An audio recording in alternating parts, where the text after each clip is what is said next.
Morning dear student. आज हम commerce में बात करते हैं पार्ट नंबर 16 की भारतीय स्टेट बैंक। मैं आपकी कॉमर्स टीचर सोनम पटेल आपको इस विषय में जानकारी दूंगी। ये चैप्टर आपका इम्पोर्टेंट है तो कृपया ध्यान से सुनिए। देखिए, सबसे पहले भारतीय स्टेट बैंक के बारे में जानकारी लेने से पहले हमें इंपीरियल बैंक के बारे में जानकारी लेनी होगी। तो देखिए, चलते हैं अपने टॉपिक की तरफ। 27 जनवरी 1921 को इंपीरियल बैंक ऑफ इंडिया की स्थापना की गई थी। ठीक है, इस स्थापना में क्या हुआ कि बम्बई, मद्रास तथा बंगाल के 3 प्रेसिडेंसी बैंकों को संयुक्त करके की गई। ठीक है, कितने बैंक थे? 3। कौन कौन से? बम्बई, मद्रास तथा बंगाल के 3 प्रेसिडेंसी बैंकों को संयुक्त करके की गई। अब देखिए, इस बैंक का उद्देश्य क्या था कि केंद्रीय बैंकों के कार्यों के अतिरिक्त व्यापारिक बैंक के कार्य भी करना था। लेकिन हुआ क्या, किंतु सन 1935 में रिजर्व बैंक की स्थापना के पश्चात यह है केवल एक व्यापारिक बैंक ही रह गया। अब देखिए, इसके बारे में मैं थोड़ी सी और जानकारी देती हूँ कि 16 अप्रैल 1955 को लोकसभा में भारतीय स्टेट बैंक का एक बिल प्रस्तुत किया गया।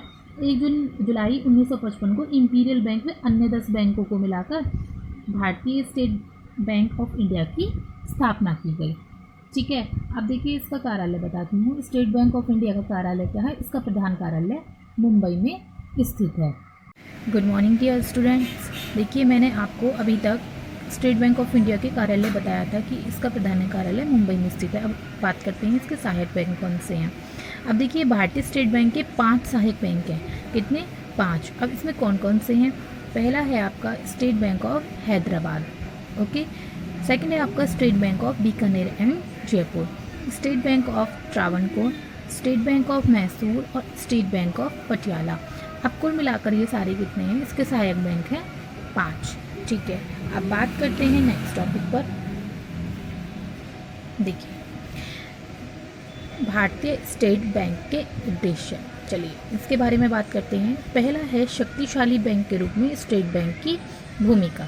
चलिए अब बात करते हैं पहले टॉपिक के बारे में। तो इंपीरियल बैंक का जो राष्ट्रीयकरण के पश्चात क्या हुआ, स्टेट बैंक ने इंपीरियल बैंक के संपूर्ण अधिकार जो थे ना वो अपने हाथ में ले लिए। अब इसमें क्या होगा, देश में एक शक्तिशाली बैंक के रूप में स्थापित होकर वर्तमान में ये बैंक जनता के लिए अच्छे स्तर पर सेवाएं प्रदान कर रहा है।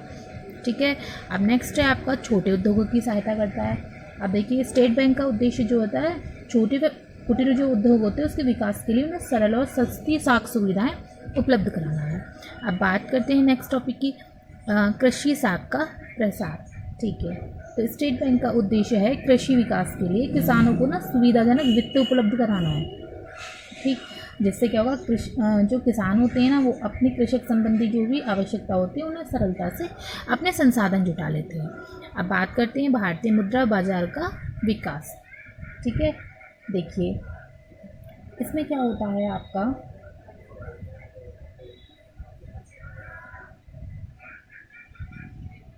Good morning dear students. देखिए, अभी तक हमने आपका लेसन चल रहा है, पार्ट 16 चल रहा है भारतीय स्टेट बैंक के बारे में, और मैंने आपको यहाँ तक पढ़ा दिया था कि इसका प्रधान कार्यालय मुंबई में स्थित है। अब बात करते हैं इसके सहायक बैंकों की।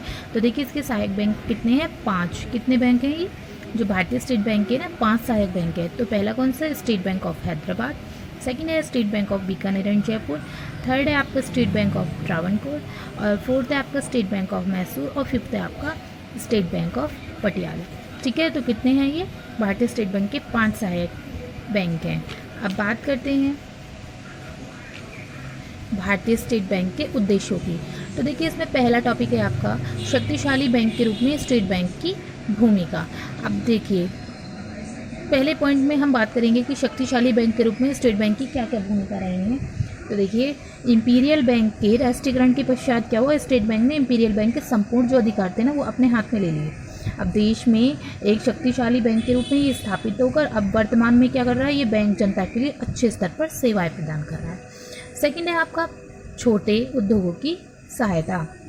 अब देखिए, छोटे उद्योगों की कैसे सहायता? जैसे स्टेट बैंक का उद्देश्य ना छोटे व कुटीर उद्योगों के विकास के लिए भी उन्हें सरल और सस्ती साख सुविधाएं उपलब्ध कराना है। थर्ड है आपका कृषि साख का प्रसार। अब देखिए, कृषि साख का प्रसार ये कैसे कर रहे हैं? स्टेट बैंक का उद्देश्य कृषि विकास के लिए जो किसान होते हैं उनको सुविधाएं देना, जैसे वित्त उपलब्ध कराना। तो इसमें क्या होता है, जो किसान होते हैं उनके संबंधी जो आवश्यकताएं होती हैं उनको उनकी जो सरलता से संसाधन जुटाने के लिए उनकी सहायता करता है। अब भारतीय मुद्रा बाजार का विकास, 4th पॉइंट है आपका। अब देखिए, भारतीय मुद्रा बाजार का विकास कैसे? भारतीय स्टेट बैंक के भारत में मुद्रा बाजार की विकसित करने के उद्देश्य जो इसने स्थापित किए हैं, इससे क्या होता है, विनिमय विपत्रों की कटौती तथा पुनः कटौती संभव हो जाती है। बात करते हैं 5वीं टॉपिक की, ग्रामीण क्षेत्रों में शाखाएं खोलना। अब देखिए इसका उद्देश्य क्या है, ग्रामीण क्षेत्र जो ग्रामीण इलाके होते हैं वहाँ पर, अब देखिए जो ये है बैंक क्या करता है, जो ग्रामीण क्षेत्र में बैंकिंग सुविधा को विकसित करने का उद्देश्य से विभिन्न भारतीय गांव में अपनी शाखाएं स्थापित कर रहा है। अब बात करते हैं स्टेट बैंक के कार्य की। अब देखिए इसमें जो 2 कार्य आते हैं, एक तो इसमें देखिए जो भी हमारा, देखिए इसको ना 2 भागों में बांटा गया है, एक तो सामान्य बैंकिंग कार्य है और दूसरा है केंद्रीय बैंक संबंधी कार्य। अब बात करते हैं हमारी पहली यानी कि सामान्य बैंकिंग कार्य की। तो देखिए इसका पहला कार्य क्या है, जमाएं प्राप्त करना। ठीक है, स्टेट बैंक का पहला और इम्पोर्टेंट आपका ये पॉइंट है कि जमाएं प्राप्त करना। अब देखिए जमाएं प्राप्त करने में क्या है, स्टेट बैंक क्या करता है, जनता तथा व्यापारियों के खाते खोलकर उन्हें धन जमा करने की सुविधा प्रदान करता है। सेकंड है ऋण देना। अब देखिए स्टेट बैंक जनता और व्यापारियों को अल्पकालीन ऋण उपलब्ध कराता है। कैसे? अल्पकालीन ऋण, यह प्रतिभूतियों, माल, संपत्ति, अंशपत्र, ऋण पत्र आदि की जमानत पर भी ऋण उपलब्ध कराता है। ओके, नेक्स्ट है रिजर्व बैंक से ऋण लेना। ठीक है, अब देखिए बात आती है रिजर्व बैंक से ऋण लेने की। तो इसमें देखिए रिजर्व क्या करते हैं, ये स्टेट बैंक अपने व्यवसाय के लिए अपनी परिसंपत्ति की जमानत पर रिजर्व बैंक से ऋण ले सकता है। ओके, अब बात करते हैं आपके 4th पॉइंट की, मूल्यवान वस्तुओं की सुरक्षा। देखिए मूल्यवान वस्तुओं की सुरक्षा कैसे, जैसे स्टेट बैंक जनता के लिए ना कुछ लॉकर्स की सुविधाएं उपलब्ध कराता है। ठीक, जैसे आपने देखा होगा कुछ अपनी जो ज़रूरी जो दस्तावेज होते हैं या गोल्ड वगैरह है उसके लिए एक लॉकर्स वो सुविधाएं उपलब्ध कराते हैं, तो जिसमें अपनी मूल्यवान वस्तुओं को या प्रमाण पत्रों को सुरक्षित रखा जा सकता है। ओके, अब देखिए हम अन्य कार्य के बारे में बताएंगे। आपका 5th है अन्य कार्य। अन्य कार्य में क्या क्या हो सकता है, जैसे सोना या चांदी खरीदने और बेचने के लिए, नई नई शाखाएं खोलकर देश में अधिक से अधिक जनता को बैंकिंग सुविधाओं से जोड़ने के लिए, कंपनियों के निस्तारक का कार्य करना। अब देखिए पेंशन फंड को संचालित करना, रिजर्व बैंक स्टेट बैंक के केंद्रीय निर्देशक मंडल तथा सरकार के आदेश पर अन्य कार्य करना। देखिए रिजर्व बैंक के द्वारा दिए गए कार्य करना, संकटकालीन में विभिन्न संस्थाओं को वित्तीय सहायता प्रदान करना, काफ़ी सारे इसके कार्य हैं, मैं आपको इसकी पिक भेज दूँगी। अब नेक्स्ट देखिए क्या है कि स्टेट बैंक द्वारा सरकार के बैंक संबंधी कार्य। ओके, स्टेट बैंक द्वारा सरकार के बैंक संबंधी कार्य। मॉर्निंग स्टूडेंट, देखिए बात हो रही है आपकी स्टेट बैंक द्वारा सरकार के बैंक संबंधी कार्य की, तो इसके बारे में आपको मैं एक्सप्लेन करती हूँ। देखिए स्टेट बैंक क्या करता है, सरकारी कोष का संरक्षक होता है। ओके, अब देखिए सरकारी धन का लेन देन भी करता है, सार्वजनिक ऋण की व्यवस्था करना होता है और धन का स्थानांतरण करना भी होता है। अब देखिए आपका सेकंड पॉइंट है श्रेष्ठ बैंक के रूप में कार्य। अब श्रेष्ठ बैंक के रूप में क्या क्या कार्य होते हैं, स्टेट बैंक अन्य व्यापारिक बैंकों को ऋण प्रदान करता है। ठीक है, ये आपको पता ही है कि जो स्टेट बैंक होता है वो अन्य व्यापारिक बैंकों को ऋण प्रदान करता है, उनसे जमा जो होती हैं वो स्वीकार करता है।